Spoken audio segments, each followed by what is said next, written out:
Ang prinsesang mahilig sa bulaklak. Noong unang panahon, may isang kaharian na may napakagandang hardin na puno ng makukulay na bulaklak. Dito nakatira si Prinsesa Lina, isang batang prinsesa na masayang nag-aalaga ng kanyang mga halaman araw-araw. Prinsesa Lina. Ang gaganda ninyo! Kayo ang pinakamahalaga sa aking puso. Araw-araw kinakausap ni Lina ang kanyang mga bulaklak na parang tunay niyang mga kaibigan. Prinsesa Lina. Huwag kayong mag-alala. Aalagaan ko kayo palagi. Isang araw, dumating ang isang matandang babae na mukhang pagod at gutom. Old woman.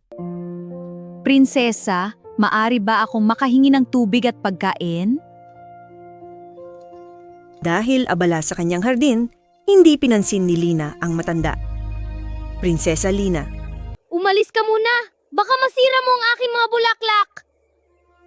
Biglang nagliwanag ang paligid. Ang matanda pala ay isang makapangyarihang diwata.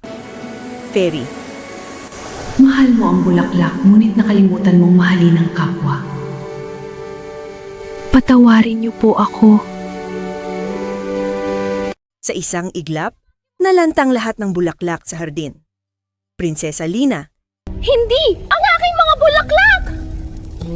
Nagsisisi Lina at nagsimulang tumulong sa mga nangangailangan sa buong kaharian. Prinsesa Lina. Patawad!